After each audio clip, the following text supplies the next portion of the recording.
what's going on? How's it hanging? How's it happen? You guys know this is Kevin from the Chord Progression Podcast, and today we're going across the pond over to the UK to bring you Archie from the band Immerse to the podcast. And this one is, as classic Chord Progression podcast as it gets. We dive into the success of the brand new EP, Everyone's to Blame, including another EP potentially coming out soon.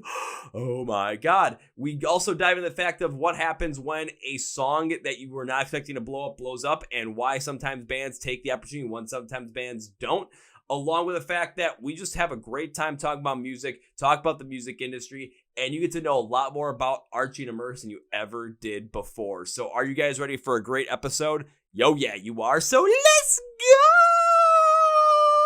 go! Yeah.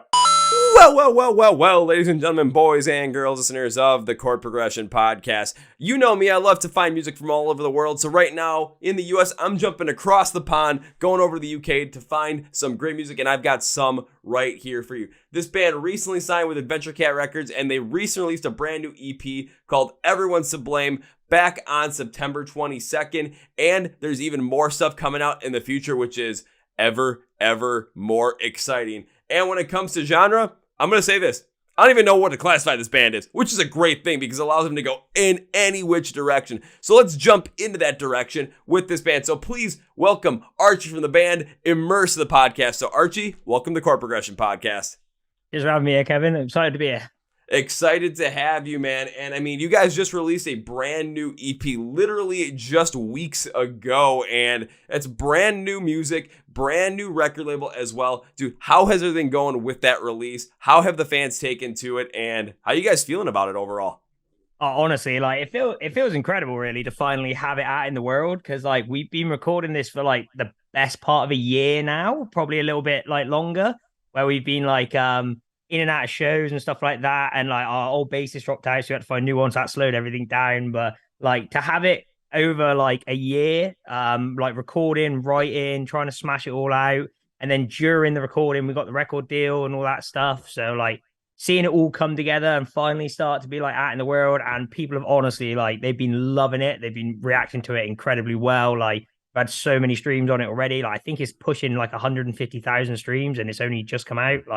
So that's really good for us. It's just incredible.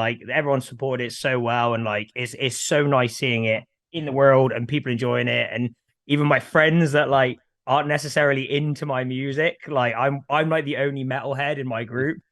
Even the ones that aren't into that music are saying, yeah, they love it. Which is huge. It's massive for me. Oh, I know the feeling of being one of the only metalheads in a group of friends. However, it's if I segment out my groups of friends, it's okay, the ones I normally hang out with, it's okay, I am by myself. My metalhead buddy that I always connected with, he lives about 4.5 hours away from me now. So it's what about there? So if I'm trying to talk metal with any my real close friends, yeah, that doesn't really go well, or try and show them some of this stuff. Nah. But if I go to my crazy group of metalheads that are on the side over there, boom, showing them something like this, easy, just see where they get into it, how they flow into it. But the fact that even your friends that aren't necessarily into it are getting into your music, and the streams are starting to pick up even more. Again, we're recording this maybe about 2 weeks after the release of it, and 150,000 streams. I mean, comparatively, compared to maybe where you guys were before, and almost any other artist that is on Spotify, you guys might be in the top 1% overall in terms of how many streams an EP or an album or any kind of release is getting. Because I think I was talking to a friend, this was back a while ago on the podcast, and if you are getting over 150 monthly streams, just 150, you're already doing better than half of the people that are on Spotify. Yeah, honestly, I think just that's just Spotify. So if you count the others, it's higher again. But I think that's just that EP. I think we're pushing in total 3.5 million now with between our couple of releases we've got. So we're doing really, really well. A lot of people slag off Spotify because they're oh, it pays you less. Yeah, it does pay us slightly less than all the others, but we get streamed 10 times more. So it works its way out. I'm here for it. It's economics and it's math there. Yes, Spotify might pay less, but when you factor in how much more people are in terms of culture and in terms of attention put on Spotify versus any other streaming platform, it makes sense where that the economics are just going to work out in your favor. Even though they do pay less, the amount of attention that's on, the amount of streams that's on there is going to balance that out and maybe push it ahead. 100%. Like it's their playlisting's so good as well. Like the fact you just get 5 random daily mixes thrown in your face every day. It could be anything on them. Like you've got your discovered weekly, your like release radar. Then you've got like your editorial playlist, your official playlist that they just shuffle songs into in and out. And if it does well, they'll like we have a track from our old album called With You. And basically it did so well in this one playlist that even now it will just get chopped back in there. And it like every time it does, the streams just go up again and up again. And the weirdest thing about that was that song wasn't even supposed to be a single. It was just like it was like our manager went, "Oh, we need one more track as a single." We're like, "Well, this is the only one that's even close to being like single worthy." So we gave it to it's a high selling song. It became our biggest song today. Like, but you take a look at some bands too, where, you know, even some of the bigger bands that are out there right now, some of the songs that they have as the biggest ones out there are not the ones that get released as singles. And I think the perfect example of that is Bad Omens, where off of Death of Peace of Mind, Just Pretend was not a single, but it massively blew up on TikTok to where now they're playing it at every single show because of how many people got into it. And it wasn't even a single. You let the market decide, you let the audience decide what songs are going to be the ones that are going to be absolute hits or not. Even if it doesn't sound like it's going to be one of those to your ear, you never know how it's going to connect with people. You never know how Spotify is going to end up taking one of those songs, throwing it into their own mix and running with it. And that's a lesson for every band that's out there too, where, yeah, you know, you might promote one song over another because that's the calculated move you're trying to make. Understandable. But when the reaction from the market or the reaction from fans goes to a different song, now you got to pivot and work off of that because now you're seeing what people are giving you direct feedback. Run with it. Yeah, 100%. I agree. Like, I think a lot of people like, they expect the songs that they pick to be the ones that people respond to the most just because they think it's the best song.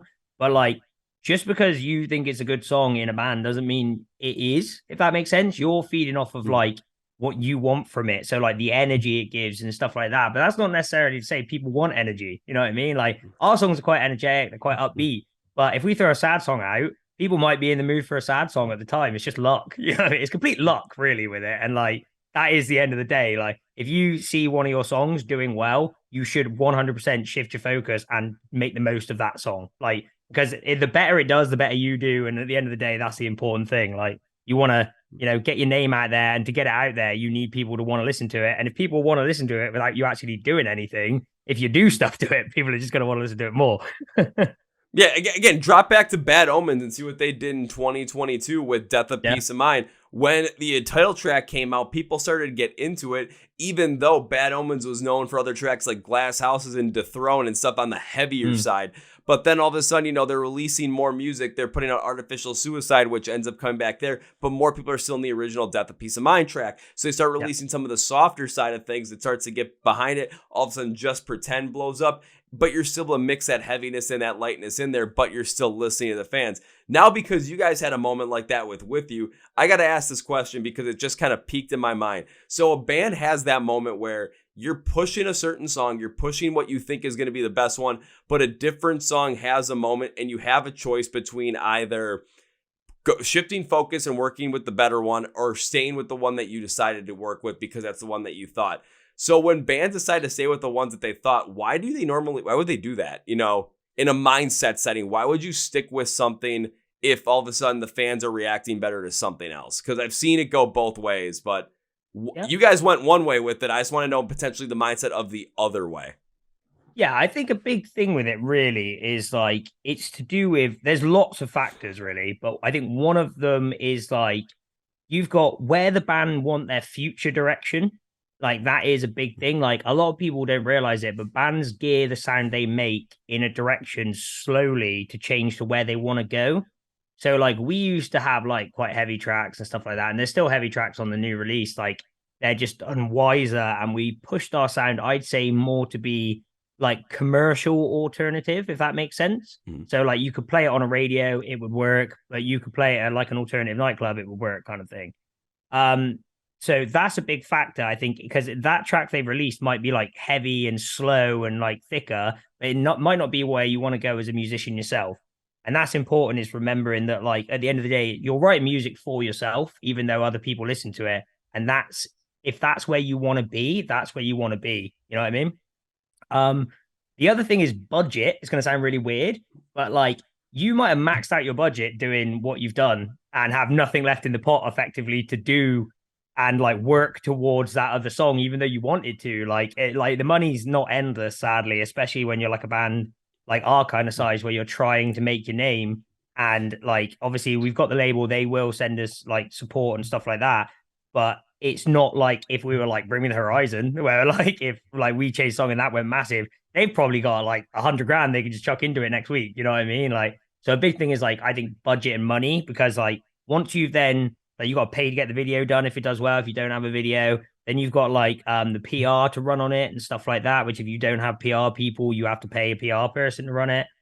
You've got advertising afterwards, like boosting posts, all that kind of stuff. It ends up probably being close to like 3 grand just to release one single if it's already recorded. If it's not recorded and stuff like that, you know, and like you want to record it, you're looking at obviously the recording fees on top. And yeah, I think that's a big thing of it. Is yeah, direction that you want to go as a musician yourself and budget really for it. I'd say that would be why bands don't always follow the song that does the best. I was expecting a different answer from that, but what you said makes absolute sense. Because if you go the other way, if you really just shift focus into a different song that's really hitting, it makes sense economically and it makes sense just strict rigid without putting any emotion into it. Because again, if people are reacting to one song a lot better than another, why wouldn't you focus in on that, even if it's after you released everything and after you put a lot of marketing into it?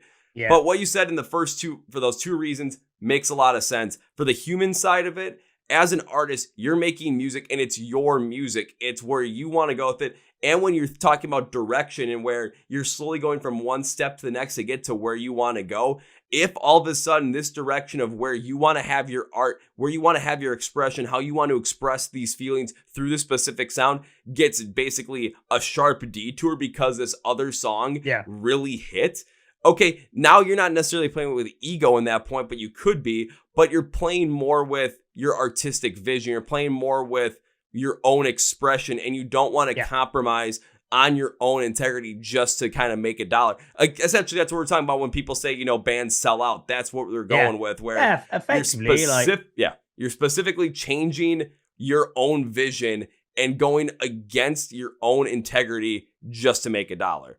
But yeah, exactly. Like you could easily shift all your money to that and be like, oh yeah, this will make more money. But it's not, if it's not what you want to do, you won't be happy, if that makes sense. Mm-hmm. Like you might write that song because at the time that song is how you feel.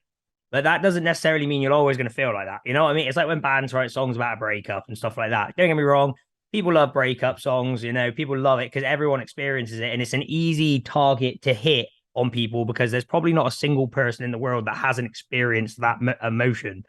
But when it comes down to it, I don't think I could be a band that writes every song about a breakup because I think I don't feel like that all the time. You know what I mean? So like, if you then decide like, oh yeah, I'm going to write all these songs about that, chances are you've probably sold out to be like somebody that bands can listen to easily, or like people can listen to easily, because everybody can listen to that. You're always going to have an audience with it.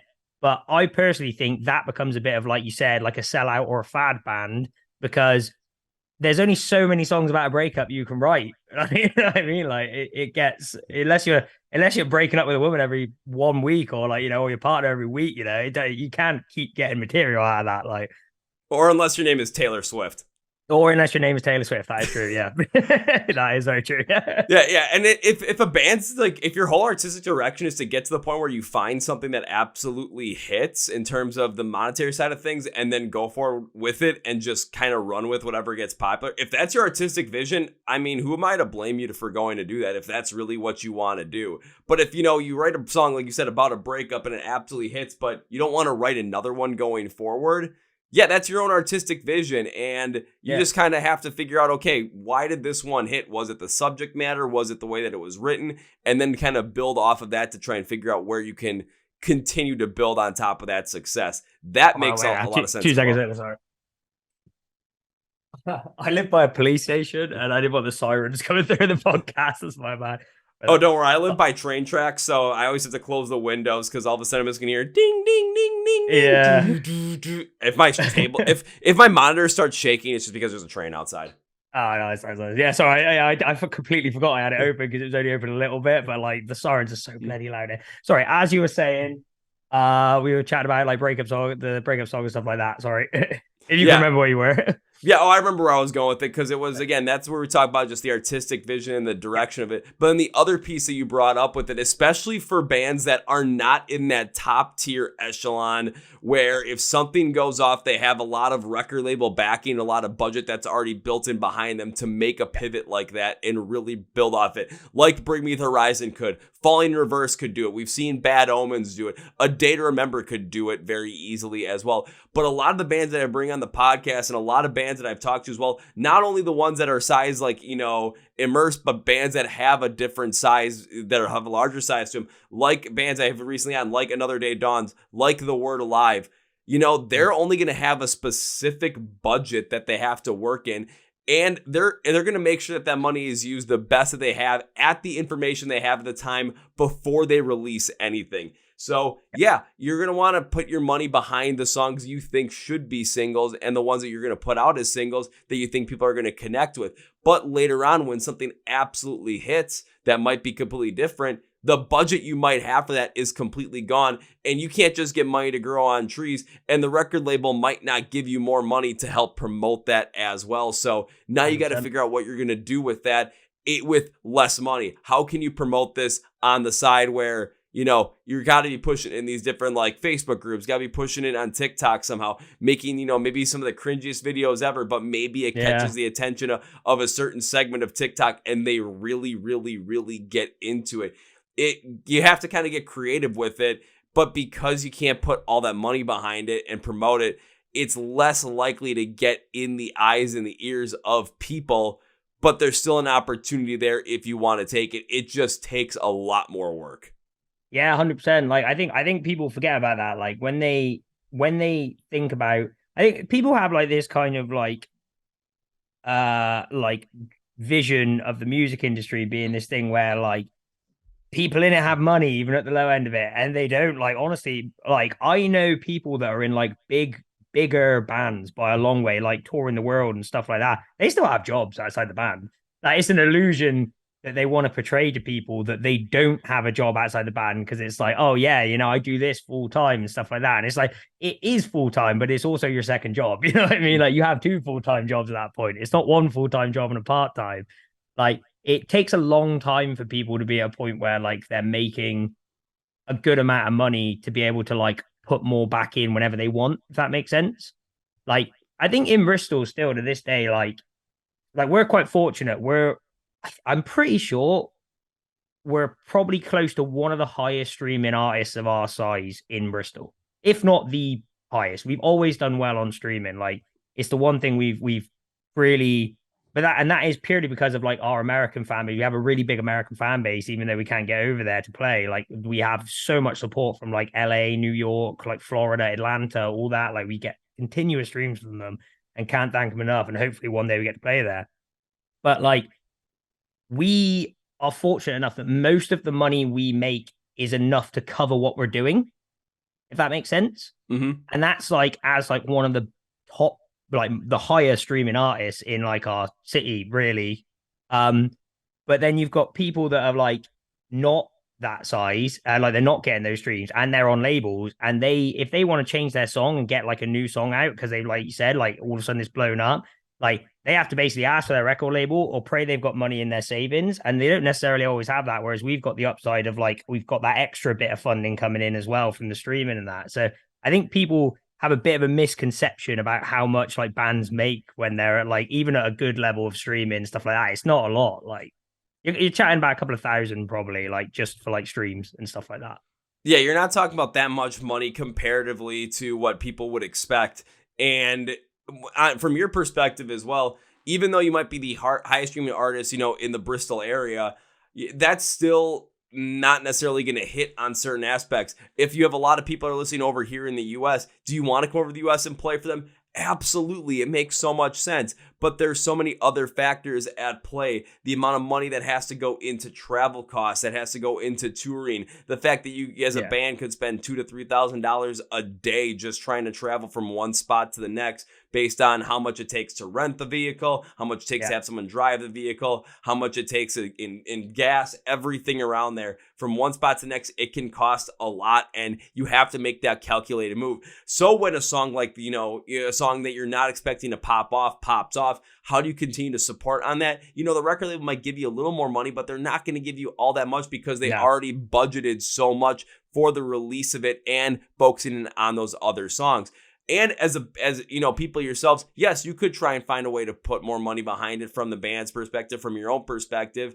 But now you're diving into your own money that you're using to support yourself and support your family. So now there's another calculated risk that comes in there, because what if we put more money into this and the return on investment just isn't going to be enough to cover what we put into it, even though the song is popping off at the same time? There's so many different factors at play, but in the music industry and with fans in the music industry, they never really grasp that concept because, and this is my opinion as well, we don't really grasp that concept as fans, because when it comes to the reality of our own financial situation as fans, we're nowhere near the same position as you guys are. It's just, it's less familiar to us. It's less easy to connect with it and empathize with it. So there's a lack of understanding that comes in there. It's not a lack of just, it's not trying to be like apathetic towards the issue. It's just, we're in completely different spaces. Even though it's very similar, it's still completely different to where we cannot relate to it nearly as easily as,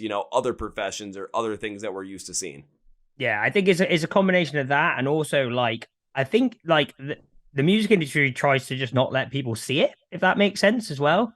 I think a lot of record labels and bands and that, you don't want your fans to see the money side of it. You don't, because it's you realize that there's a lot of stuff that screws over the band and people don't like that. You know what I mean? The last thing you want to do is know that, when you buy a flipping album, 50% of it goes to the label and 50% of it goes to the band. You know what I mean? Because people will the label does not want you to see that kind of side of stuff. They never do. But I will say, Adventure Cat are really sound. They give they're very good. They are not that label, which is why we chose them. They're very good guys. I think I will also change my words as well. I won't say we're the highest streaming band in Bristol, because we are definitely not, when you take into terms idols, and technically you've got Massive Attack and stuff like that here. But in terms of the underground scene, that we came up with, that we're friends with, and that we have going the way that, with us in the direction we're going, I'd say we're up there at the top of them, if that makes sense. See, that makes sense, but I kind of want to jump back in and say, so I know with Adventure Cat, like you said, they're not that kind of label that takes half off the top of everything you guys sell and make and that gets produced, anything like that. But again, what you brought up with the music industry not really wanting to show that side of it, I mean, there's definitely reasons why you don't want to show the public that side of it, because, then, people are going to get pissed. People are going to start talking about this, which I still think maybe should happen so that bands can get more of the money, because it's kind of like the whole entire idea with merch cuts and bands and venues saying, okay, we're going to take this merch cut because if we didn't allow you to sell your merch here, we could use that space for something else. And I'm like, use it for another bar or something. Well, if the band's not there selling merch and the band's not there performing, what's the use of that space? Yeah. What do you prime example of that? All right. Yeah, I went with I was helping out our mates band Dragged Under when they played the O2 Academy Brixton, and I was going there to do merch for them. We just done a tour with them, and the day after the tour, they were going out with the Ghost Inside. So I was going to go there and help them out, do a bit of backstage stuff like that, meet them, give them a hand, loan in. It was a really fun day. Got there, got to the O2, and don't get me wrong, I'd love to play the O2. This is no disrespect to them at all, but I went to set merch up, and they were like, "Oh yeah, no, you don't have to do that. We've got merch people that do it for you." I was like, "Oh, okay, that's handy." So I went back and then got the merch, brought it to I said, "Yeah, okay. So is there anything you need, like the card machine or stuff like that?" And they were like, no, we don't do that. What we'll do is we'll sell the merch for you, and then we take 25% of it, and then we'll get and then we'll give it back, and then you got to pay the tax on it. Which is that means they're losing 40% off of this before they've even sold anything. And it was because they had people selling it for you and stuff like that. And it's yeah, but I think the band would rather sell the merch themselves and not pay 25% to the venue that they would, like that's literally why I'm here. They're not paying me to do this. I'm doing it to them for free just because, like, I can network and meet people backstage and stuff like that. And it's great. But I was kind of like, you can't, like, that's the first time I'd ever actually experienced that. Every venue we've ever played, we've never had to like have a merch like payment to sell merch ever. But yeah, I was a bit taken away by it. I was like, 25%, man, like to sell, that's so much. That's a quarter of the merch sales. Like, that's ridiculous. They'd have to up it by 25% to cover that. Yeah, I was like, why do you think prices for merch are going up so damn much at some of these venues, especially for the bigger bands that are playing? And no, we're not knocking these venues. We're not trying to put these venues on blast. We're trying to put the practice of merch cuts on blast because if, again, I always look at it as, a band comes in, they're playing a show, they have merch, and as a venue, you're probably having the bar open, you probably have drinks there, and people are coming flying in. And let the band sell their stuff. The reason why that is because now the band is bringing people in. You're making all the money at the bar. Let that be your thing. All of a sudden, let the band sell their merch because now there's more of a connectivity to there. And the more money you end up taking from a merch cut, what's going to happen is now bands have to figure out a way to continue to sell merch and justify these costs. So 100%. They're going to increase prices. And all of a sudden, now you're wondering why a tour t-shirt might cost $40 or $50 American. That's kind of why. And it's like, well, what about, if you go online, it's still, $35. Well, there's so much more. There's so many other hands in the pot too, where it's not going all directly to the band, because just like what you said with the record label, they're probably taking a certain amount off the top. There's probably a lot of other people that are taking a certain amount off the top in terms of percentage to where, we really don't think about that as fans because we're not used to it. Because in our lives, when we go and pay something and say, we're going to use an auto body shop, say we go pay for repair, where our money is going is first, it's going to, it's going to like the parts that had to get repaired, and then the amount that's being paid for labor and all the costs that go on top of there, so that the your place of business can make money off of it, and they continue to do what they do. But all the money after parts is going to, and the labor is going to them. It's all going to them. However, when it comes to a band, you're selling stuff. Alrighty, it's got to go. All right, you sold it. Okay, now instead of just going to the production of that and the transportation of that, there's certain that have to go to this person, to this label, this person, this person, this person.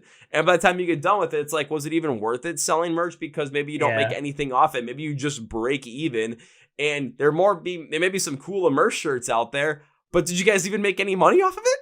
Exactly, that's the thing. Like you sell a shirt for, let's say you sell like a t-shirt for like 30 quid, which is like about $40, like that kind of there. You're selling it for that. You got like not all record labels take a cut of merch. Ours don't. They're really good guys. They don't make cuts on merch, like top guys. But there are labels that I believe do.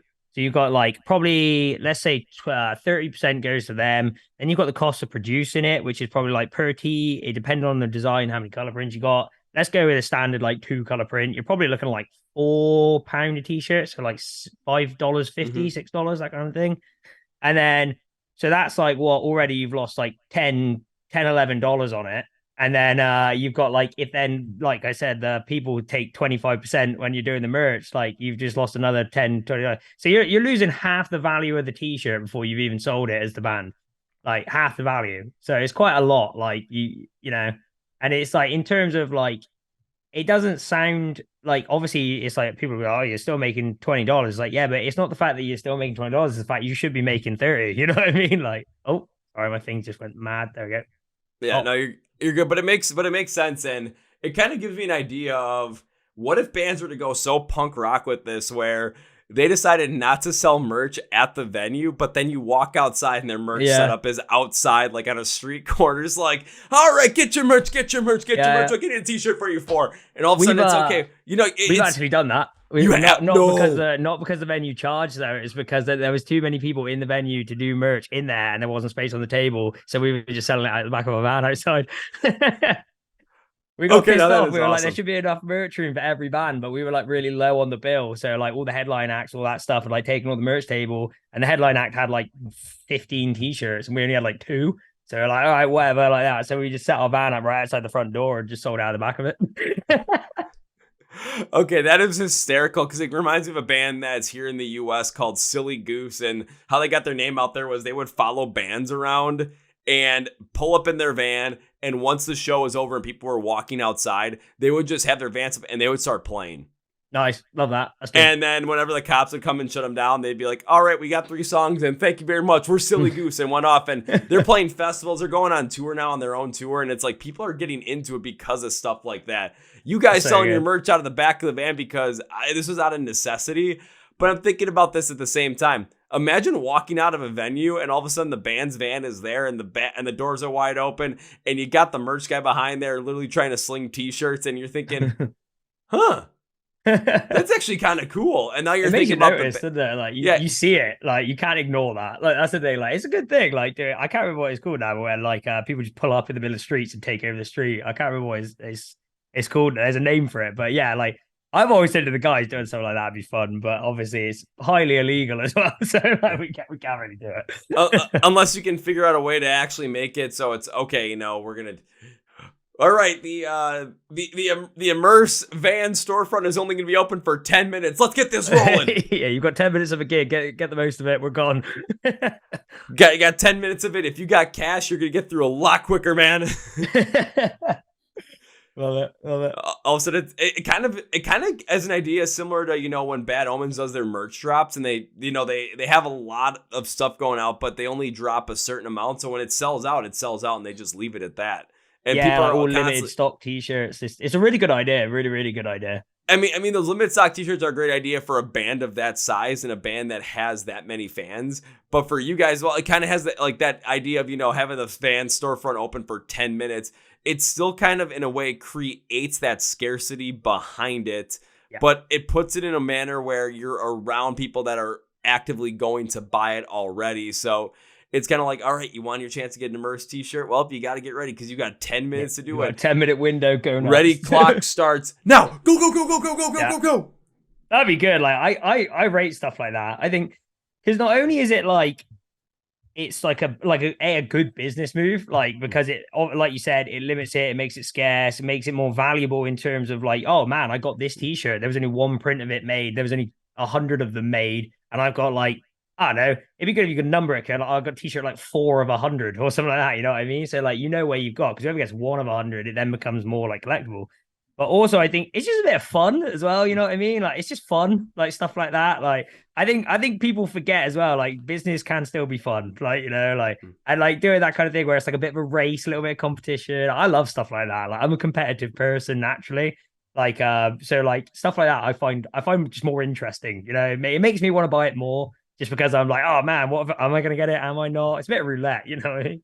Yeah, and you're adding to the experience of the whole entire thing as well. Yeah. I mean, buying a t-shirt is buying a t-shirt, but what if it's something where you have 10 minutes to figure out flash sale style? And but it's like every show, so it's, okay, what happens if you really like that band and you like that t-shirt, and, you know, at the time the flash sale started, you were not able to get to the van in time, or you were not able to get up front in time. And you really want to get that shirt, what are you going to do? You're going to go to the next show and you're going to try it again. Yeah. And now you're seeing the show twice. You're supporting the band twice, and you're taking a part in this. You're adding the competition factor to it. You're adding an experience to the whole entire situation. You're adding the fun to it. Is it possible to have this happen? Yes. Is it easily possible to have something like this happen? No. But is it still fun? Yeah. So if you guys are able to try and give it a shot, where all of a sudden, it becomes a thing on the internet where, you know, the Immerse merch table is only open for 10 minutes. Yeah. Out of the back of the van.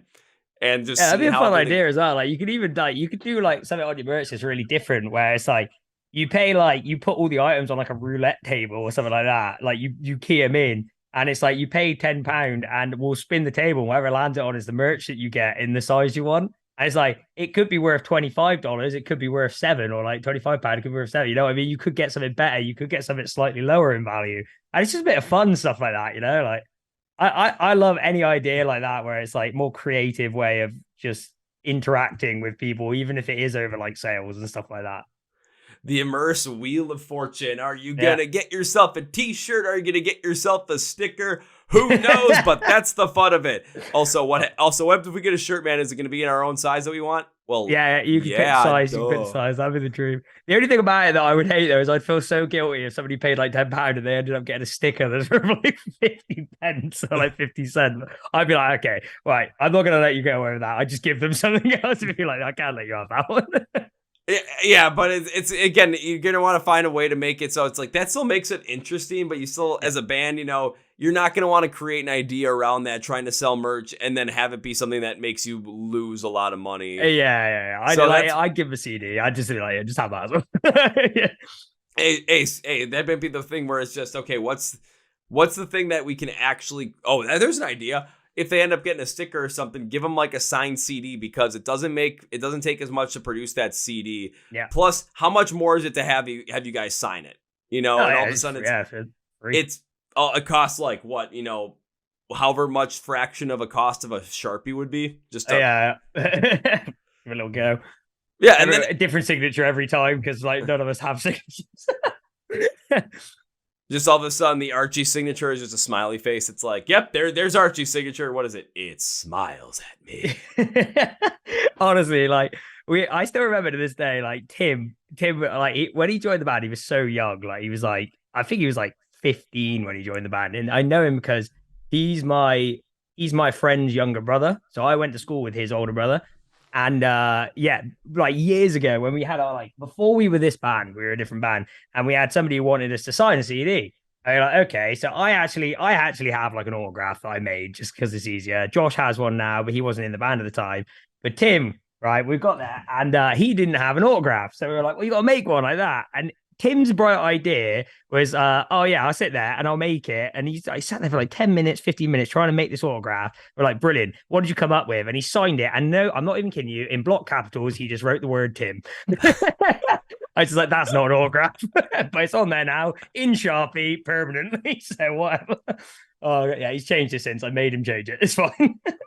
Oh, why'd you make him change it? That's because who else would do something like that? Who else has this? Everyone else has these in these very flowing signatures, something that looks really nice. Like I'm taking a look at, I've got a couple of posters up here that are signed. Like I've got one and it's Falling in Reverse with Ronnie Radke, and in the corner it's got like on a slant 2 R's, and it's like, well, yeah, that looks cool. I get it. Otherwise, I have one up on the corner where it's all 4 guys from Rise Against. And I can see all 4 of them, and they're all very flowing. I can see Tim McInnes there. Speaking of Tim, and I can clearly tell it's Tim, and it's almost block capitals too. It literally almost is block capitals. It's just a Tim thing. Yeah, I don't know. Maybe it's a Tim thing. It's a Timmy thing. It could be he could start drawing pictures of the Fairly Odd Parents because Timmy, the average kid that no one understands, and that could be his signature. Yeah. I don't know. Or he could just write out Timmer. Yeah, the worst thing about it is Tim's not even his name. His name's David. Wait, what? Yeah, no, Tim's his middle name, but his whole family have always called him Tim. Honestly, I knew Tim for 15 years before I knew that. 15 years I knew him as Tim, and then I looked at his driver's license one day, and I was just like, "Why does it say David like that?" And he goes, "David's my name." I was like, "What? You've never told me this once?" Like, yeah, it was horrendous. Yeah, it still blows my mind to this day when he says it. I'm still not used to it, but yeah, his actual name is David, not Tim. Apparently, it's a Welsh thing for you to use your middle name as like your first name. I've never heard of that before, but yeah, I still rip him mad to this day, to be honest. God, if I use my middle name as my first name, everyone get me confused with my dad. Everyone just already automatically assume I was my dad. I'm like, no, I'm a completely different person. No, you're definitely your dad. No, I'm not. I'm not complaining about that, but no, I'm my own person. I'm not a Midwest suburban dad who's gonna cut his grass every 3 days. I'm the kind of guy that's gonna all of a sudden see a show that's going around town. It's like, oh, I can go to this show for very cheap and be in a mosh pit and go nuts on a Tuesday night. I'm in. Cool. Well, what about work in the morning? Fuck work in the morning. We're going and moshing. I'm calling sick. I'll still show up. There was one day. This was back when I was still working out of the office. Though I was go see Ice Nine Kills for the first time. Nice. And it was just manic, wild, and I loved every minute of it. And I go to work the following day, and I've got an Ice Nine Kills t-shirt on that I bought at the show, and I'm sitting in the elevator. I'm like, okay, I kind of look beat up, and I'm wearing an Ice Nine Kills t-shirt with Ghostface on it, holding a bloody knife and a bloody phone. I wonder what people are going to think about this. I'm looking at it like, all I can remember is I had one hell of a night. Nice. Love that. Love that. Oh, great band. I love Ice Nine Kills. They're so good. That's the one thing I maybe miss about actually working up. The one thing out of like the 99 other positives I like about working from home, the one thing I miss is walking with those band t-shirts and just seeing the reaction from everyone, like either, oh my God, he knows that band, or this doesn't fit the corporate lifestyle. It's all those like old school t-shirts I miss, where they're like, giant spiders or like wolves or like werewolves and that, like rip people apart. Like the old school metalcore t-shirts, man. They used to be the best. I used to love those things. Like the Asking Alexandria monsters, where Yeah. it's like all flowing. It's just like, Yeah, that's it. Those things, man. People used to give you the dodgiest looks when you wore those. It was so good. Or like Chelsea Grin t-shirts and stuff like that. Yeah. I'm like, I had to come up with something. I think I even wore one from Motionless in White that just had a big giant like a Ghostbusters logo on it, which just made no sense. I'm trying to think. I even broke out some of the Disney Ice Nine Kills ones before the pandemic hit and wore those. Disney Ice Nine Kills. Jesus. I had half the people loving it because they're like, this is hysterical, and I have half people hating it because they're like, this goes against Disney and their values. And I'm just like, this is funny. Yeah, how do you not like Mickey dressed up as Freddy Krueger? Come on. That's true. Yeah, that is, that is worth its weight in gold, really. I imagine if Disney could make money from it, they would. So I would ignore them if I were you. Well, because I know they, because Ice Nine Kills have done the Disney thing like 3 times, and normally Disney is very protective of their IP. So the fact that they have not gotten a cease and desist letter, I kind of figured it out because, they're making all these parodies, and is it really worth it for them to protect their IP when all of a sudden, there are fans that are not part of their target demographic that are getting into their IP based off of what another band is doing, and the people that are absolute big giant fans of Disney are going to go nowhere near these t-shirts. They're not going to even acknowledge their existence. But metal fans like us are, but at the same time, it's like, oh, cool. Now you're still having Disney in that zeitgeist. You're still having it in the mindset, and there's a connectivity to it. Sure, I know the Disney parks don't like, their characters taking pictures with people wearing their, like the Ice Nine Kills Disney t-shirts because it adds another piece to it. But the fact that they have not stopped them yet still amazes me, but I kind of figured out why, and it does make sense from Disney's own perspective. Yeah, it's just more advertising. Any publicity is good publicity. That's what you got to look at it. Unless you're a pedo, then that's bad publicity. Yes. That's a great way to add to that line. Any publicity is good publicity, unless you're pedo. That's great. Well, another thing that I do want to bring up too is I know you've got, you just released a new EP, but I know there's more new music coming down the pipeline. So whatever you're able to share with me, man, I'd love to hear it. What else you guys got coming up next for us? Yeah. So, we've got another 5-track EP that will be released, another 5-track. So we don't stop there. It keeps going at that point. And basically, we've got a new single that we'll be announcing soon. I won't say the name of it. I'll keep that side of the quiet. But we've got a new single coming up soon. It'd be released probably about the 20th of October, like that kind of date. Which I'm really excited about. It's my favorite song on the entire 2 releases. It's very energetic, really upbeat. We kind of went with a bit more of a fun music video with it as well, like something a bit more different. And I just think it's going to be a really good song. Like, it's going to be really good live as well. It's just riff the whole way through, just like straight, fast paced, energetic, jump up riff. Like, it's going to be a big single, I reckon. It should be without fail our biggest single we've ever released coming up. So. Well, especially after coming off of the success of Everyone's to Blame, seeing how people are picking up on it. Now you're going to be putting more money behind, this brand new song you're going to be coming out with. Do I know the name of the song? Yes. Am I going to say it? No, because we're going to make you guys wait for it on that day. But you're talking about a fun music video, something that's going to be much more riffy. I'm expecting something crazy like, what you guys could put together for something crazy, wacky, electric callboy style with a very riffy song and having a blast with it. If you're going to, it's like kind of something like that from that perspective. Maybe it's not that type of music video, but if it's going to be more fun, it's going to be more just out there. It still gives people an opportunity to see it as, an experience to go and watch this video, to really get behind it, really enjoy it, and see a little different nuances that you guys put in there so that it garners repeat viewing, and all of a sudden people get into the song more off of that. People get more behind it. and it helps this EP, the second EP you guys are coming out with, to supersede the first one in terms of streams, in terms of just listens all the way through, and continue the momentum that you guys have garnered over the past couple of years, especially with the recent release of the EP 2 weeks ago. Yeah, like I think like at the moment we've had such good traction from our last EP, and like we still have old traction from our previous releases. So like the fact that we're just going to keep releasing more on top, and if I'm honest, like even we've just finished recording this and we're already working on new material behind the scenes again for after that.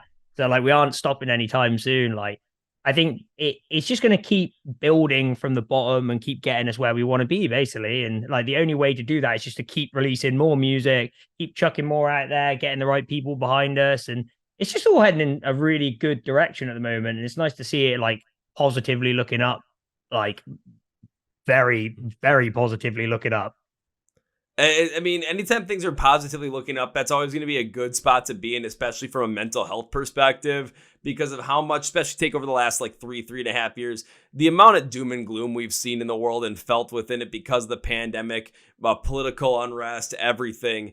You know, if you're having that positivity train roll, why not just keep rolling with it? Why not keep pushing forward with it? Because in the end, you're going to be better off not only for yourself, for the band, you're going to be better off. It's just going to be just overall a much nicer experience. Yeah, 100%. Like I will say, like our aim for our music is like we want positivity to be in the world. Like that's the whole thing. Like the new, we haven't actually. I'll let a little sneak peek in it. Like the album is going to be called Energy, which is what the album's called, and it's the whole album's concept. In every song's concept is about different energy you feel during life. Like that's the whole purpose of the album.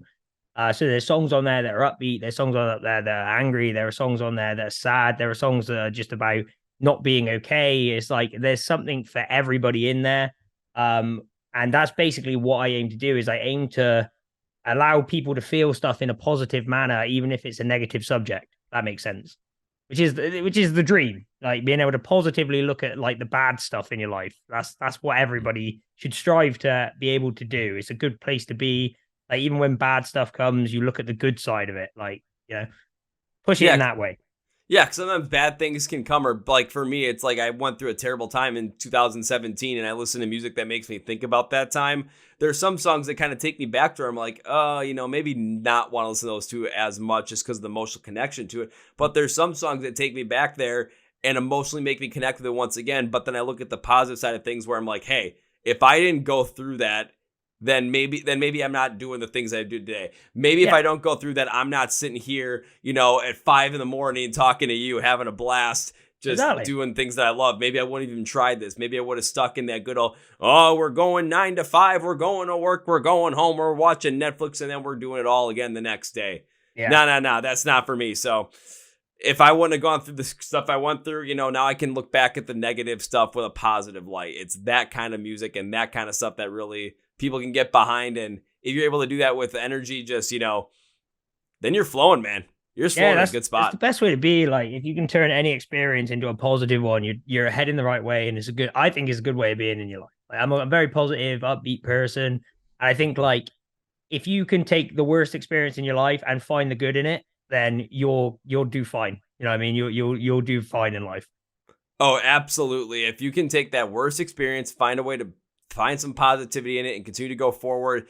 Your positive energy is going to attract more positive energy. It's going to attract more positive connections. It's just going to keep happening and continue with that positive connection. One thing I've started doing, and I'm continuing on with you, Archie, is I'm going to ask you a very specific question. I'm looking for a great answer to it, and it can be any answer you want. So if you are able to, can you give me maybe 1, 2, or 3 bands that you are listening to right now that are maybe your size, maybe a little bit smaller than you guys, that you are absolutely listening to, loving? Give us some recommendations. Give me them, give them to the fans. What 3 bands are you really listening to, really messing with right now?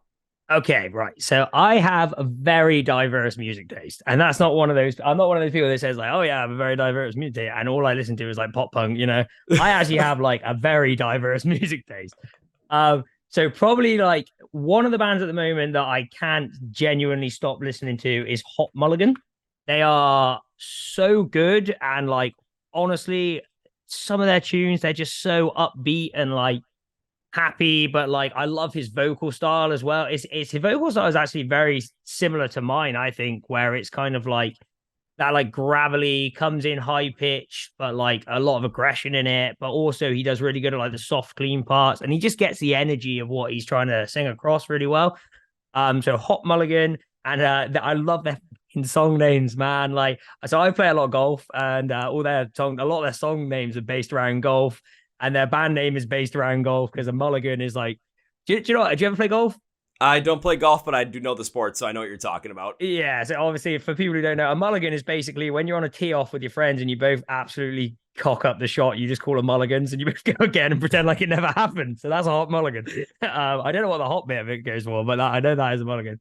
But like their songs are like Shh, Golf is On and stuff like that. I fucking love that kind of thing. Like it's like really unique names and yeah, Drink Milk and Run, which is like, why is that? So I love it. One of their best songs, by the way. I 100% recommend listening to Drink Milk and Run. Another band I've been listening to a lot is Joey Valence and Bray Bray. Or Joey, I think it's Joey Valence, that's how you said, but Joey Valence and Bray Bray. They just released a new album. They've got that really cool, like New York, Brooklyn style hip hop, but like a bit more upbeat, but it's done in like a modern swing. So it's really, really good. They got a tune called like Start a Fight and Hula Gang. They're really good songs. So if you're gonna listen to them. And then third band, I was gonna get my Spotify up and have a look because I listen to so much music all the time that I need to have a look at like somebody who would be a good band for me to say that people could listen to. I mean, I love the Story So Far, but I'm not gonna say them. They've been my top. The Story So Far have been my top artist on my Spotify for the last 3 years running. So I can't really say that. Yeah, see, you look at all my stuff and like I've got like Charlie XCX.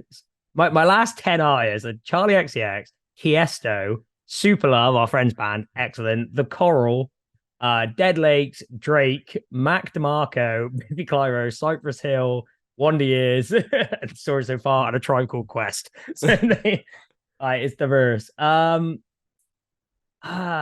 I'm listening to at the moment. That's a hard one.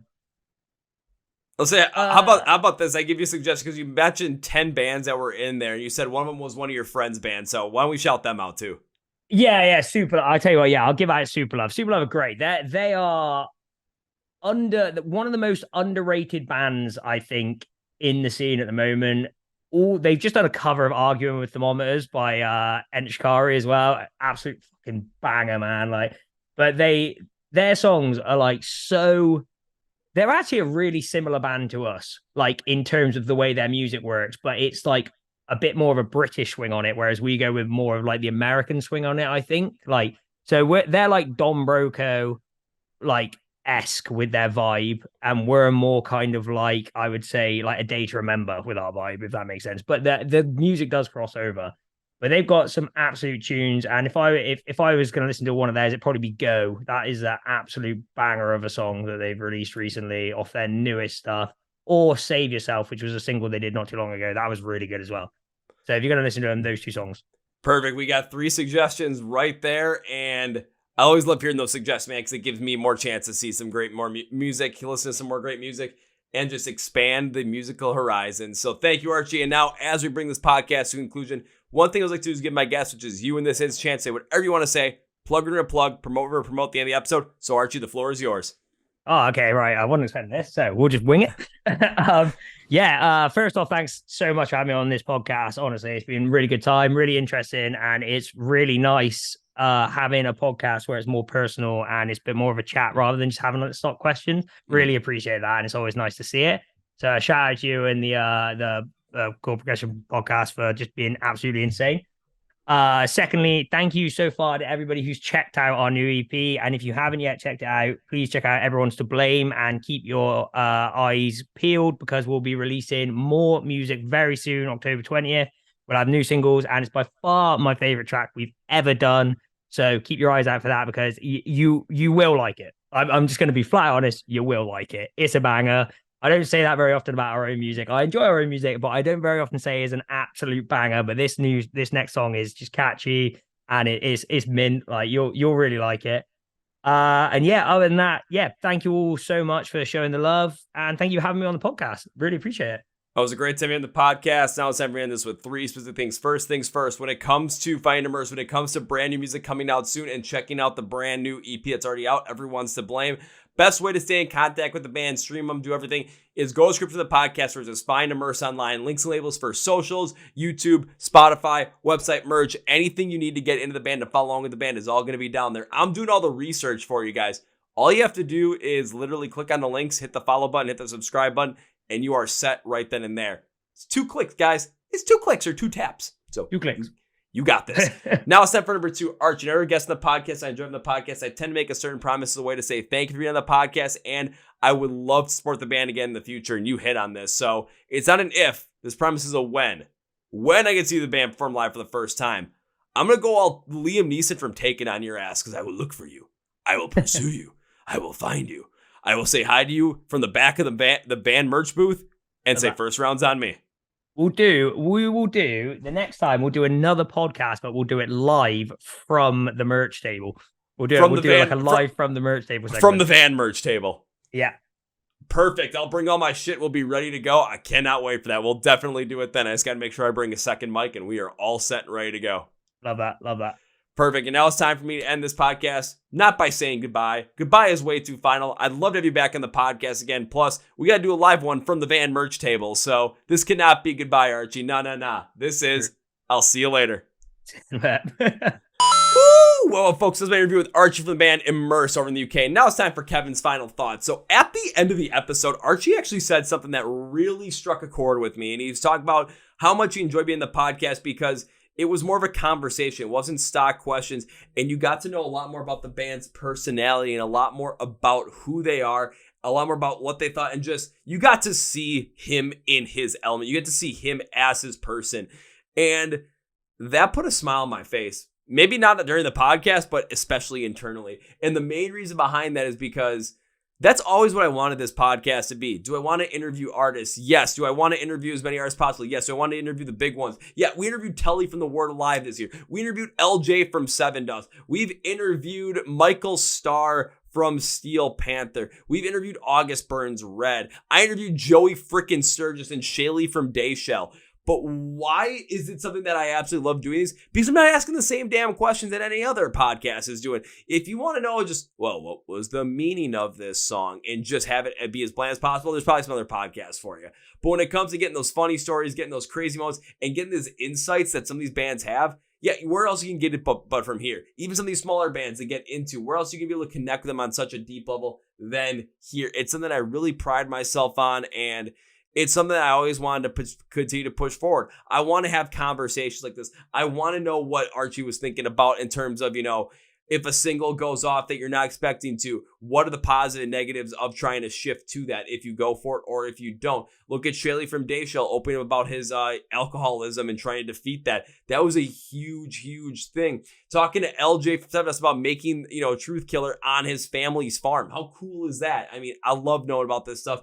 Love getting behind this up, and that's why I love doing this podcast, because just these great conversations, man. So make sure you follow along with Immerse as well. Go to the link to the podcast where it says Find Immerse online. Everything is there for you to follow along and make sure you're ready for new music when it comes out later this month.